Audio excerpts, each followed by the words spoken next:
Mulțumesc foarte frumos că ați venit astă seară aici. Mă bucur mult că vă arătați curiozitatea și respectul pentru acest proiect, Clubul Rezidențial Stejarii. Mărturisesc că m-a atras proiectul de la bun început, poate și pentru că am avut prilejul să mi-l prezinte personal domnul Țiriac, ceea ce sper să se întâmple și astă seară în fața dumneavoastră. Apoi m-a atras pentru că e primul proiect rezidențial credibil.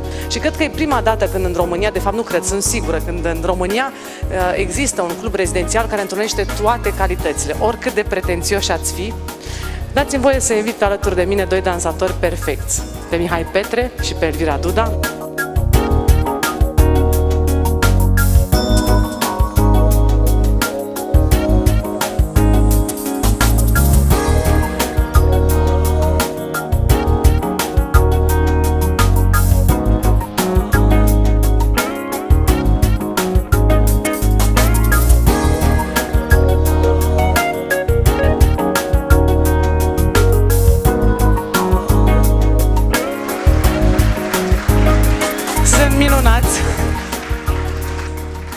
Mulțumesc foarte frumos! Sunt minunați, sunt emoționanți, sunt plini de armonie și cred că ăsta e și motivul pentru care sunt chemați la astfel de întâlniri, tocmai pentru ca să ne dea aceste lecții de funcționare în perfectă armonie, de echilibru total. Și avem cu toții nevoie să aplicăm asta în viața noastră. Tot acest proiect reușește să fie exemplar, reușește să fie cu adevărat o performanță datorită celui care l-a inițiat. Așa că dați-mi voie să nu-l mai laud, ci să ne invit direct pe scenă pe domnul Ion Țiriac. Acest proiect Stejarii s-a născut cu ideea că locația este oarecum unică. Ideea mea a fost una singură, și anume să te duci acasă în vacanță. Adică în momentul în care ai intrat pe poarta acestui complex, să nu mai ai nevoie de absolut nimic. Astăzi, în mintea mea, pe hârtie și oarecum în model, însumează tot ce își poate dori un locatar în vacanță. Avem multe proiecte care sunt pe făgaș. Acesta este unul cu totul și cu totul special. Vă mulțumesc dumneavoastră pentru prezență și sper să vă placă ce o să vedeți. Mulțumesc! Mulțumim și noi, domnule Țiriac. Dați-mi voie să-l invit alături de noi și pe partenerul de la Colliers Internațional, domnul Bogdan Georgescu, pentru a spune de asemenea câteva cuvinte. Domnule Georgescu. Pentru mine este o onoare să fiu astăzi alături de noastră și aș vrea să mulțumesc în primul rând grupului Țiriac pentru alegerea făcută și pentru faptul că îmi dat șansa să promovăm acest proiect deosebit.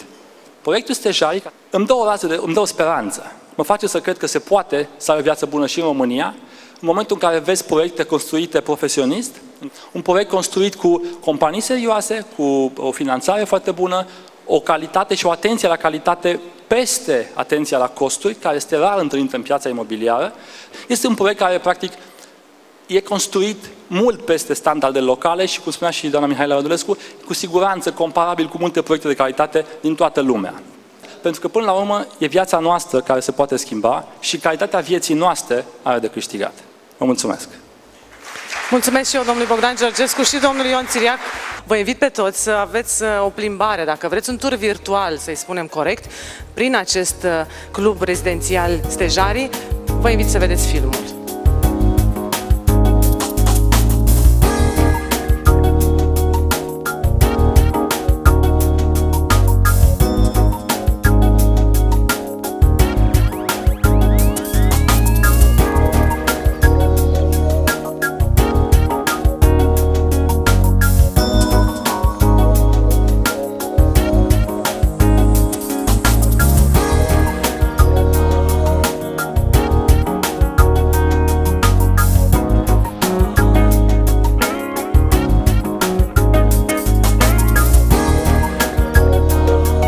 Seara sunt alături de noi campioanele din 2008 ale Lotului Național de Gimnastică Ritmică de la Clubul Anex.